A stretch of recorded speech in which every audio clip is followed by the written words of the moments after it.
गरीब भाई की अमीर बहन।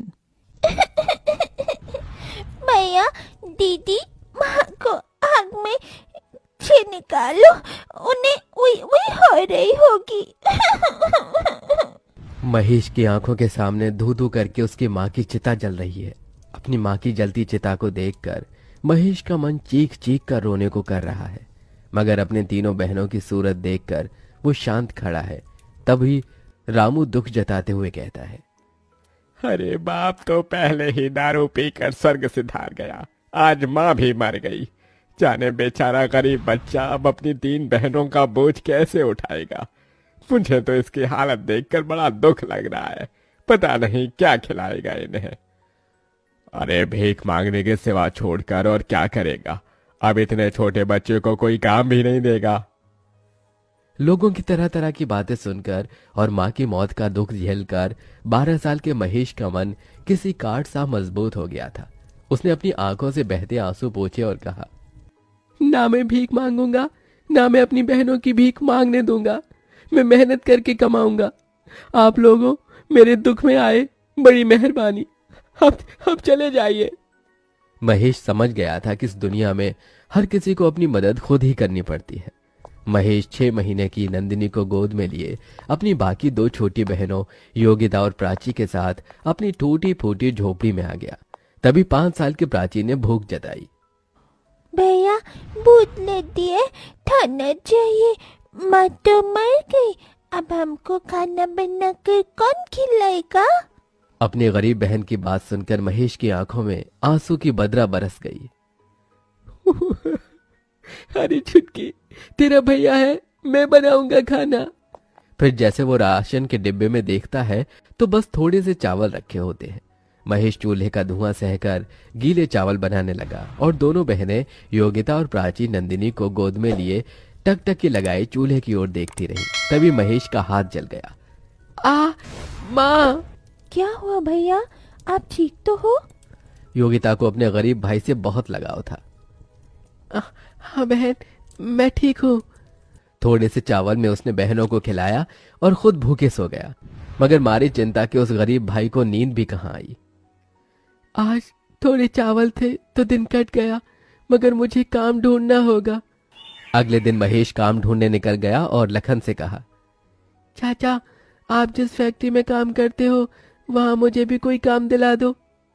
अरे ना बाबा ना, तुझे काम दिलाकर मुझे जेल में चक्की नहीं पीसनी, जा भाग यहाँ से। महेश निराश होकर दिन भर तपती धूप में भटकता रहा। उसके पैरों में एक चप्पल भी नहीं थी, शरीर पर एक मैला कुचैला जगह जगह से फटा हुआ एक शर्ट। तभी वो लच्छू दास के ढाबे पर आया। मोटा ताजा शरीर और निकला हुआ पेट लिए वो कुर्सी पर पसरा था। अरे जल्दी से यह प्लेट धो, ग्राहक खाने के लिए खड़े हैं। अरे ओ पप्पू, कहाँ गया तू?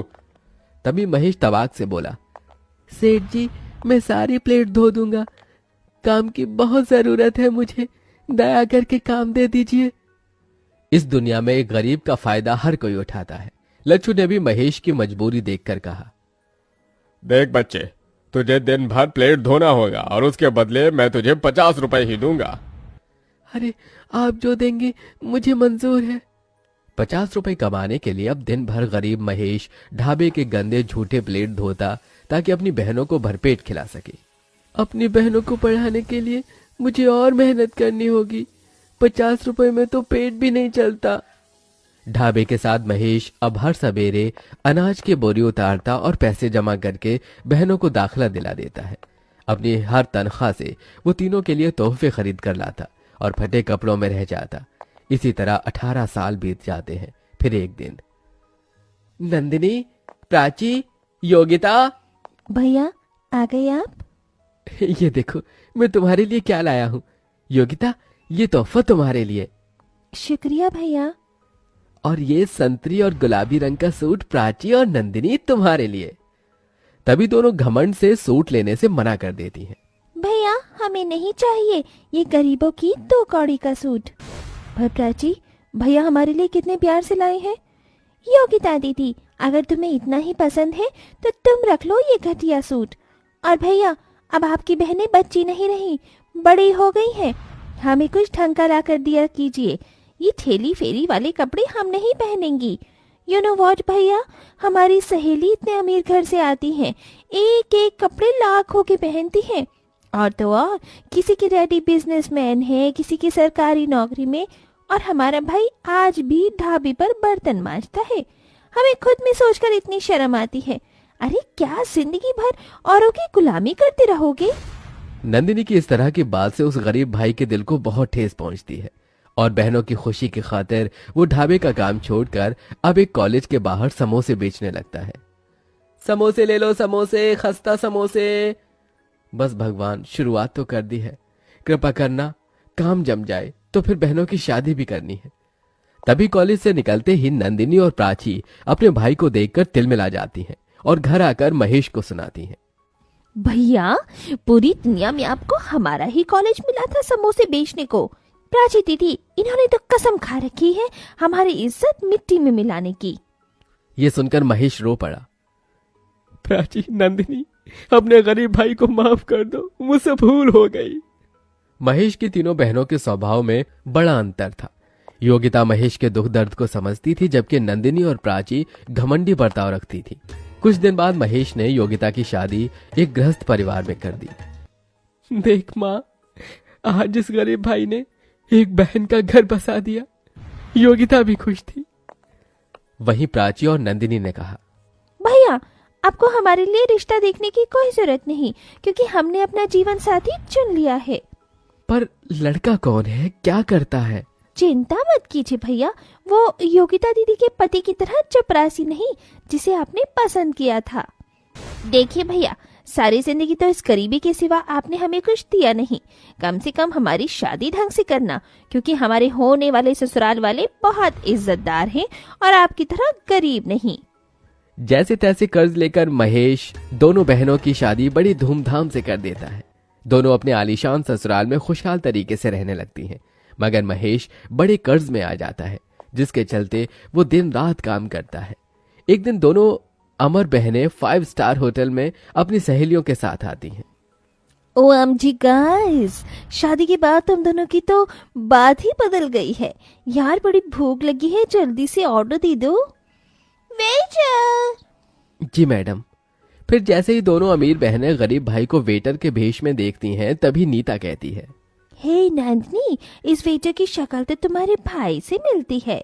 नो नीता, हमारा कभी कोई भाई नहीं था। ये सुनकर महेश का दिल ढहक ढहक कर रो देता है। मेरी गरीब हैसियत की वजह से आज मेरी अमीर बहनों ने मुझे भुला दिया। इस दुनिया में दौलत के आगे रिश्ते का कोई मोल नहीं है। कुछ देर बाद, अरे ओ वेटर, चल यहाँ। जी। तभी प्राची अमीरी की ऐंठ से अपने पर्स से पैसे निकालकर महेश के हाथ में थमाती है। ये लो, टिप समझ कर रख लो। दौलत के गुमान में चूर दोनों अपने गरीब भाई की बेइज्जती करके चली जाती हैं। उस दिन से महेश अमीर बनने का ठान लेता है और वक्त ऐसी करवट लेता है कि महेश कुछ ही सालों में बहुत अमीर हो जाता है और वहीं उसकी दोनों बहनें बुरे हालातों में पहुंच जाती हैं और दोनों आंखों में आंसू लिए हुए मदद मांगती हुई आती हैं। भैया, क्या बात है, मेरी अमीर बहनों को इस गरीब भाई की याद कैसे आ गई? हमारे पतियों का बिजनेस में बहुत बड़ा घाटा हुआ है, घर द्वार सब कुछ बिक गया। आपने जो काम शुरू किया है उसके लिए आपको 2 लोगों की जरूरत है। अगर वो नौकरी आप हमारे पतियों को दे दे तो बहुत मेहरबानी होगी। मेरे साथ काम करने से अगर तुम्हारे पतियों की इज्जत नहीं जाती तो उन्हें भेज देना। अपने गरीब भाई का दया भरा मन देखकर दोनों का घमंड टूट जाता है और उनकी भटक भी खुल जाती है। दोनों अपने किए की माफी मांगती हैं। भैया, हम दोनों से भूल हो गई। जिस भाई के पाँव धोकर पीना था उसे पूजना था। हमने अपने उसी माता पिता समान भाई को उसके गरीब हालातों में कोसा, मगर आज आपने हमारे लिए इतना किया। थैंक यू भैया। दोनों के आंसू देखकर आखिर बीती बातों को भूलकर महेश अपनी दोनों बहनों को गले लगा लेता है और धीरे धीरे स्थितियां ठीक हो जाती हैं।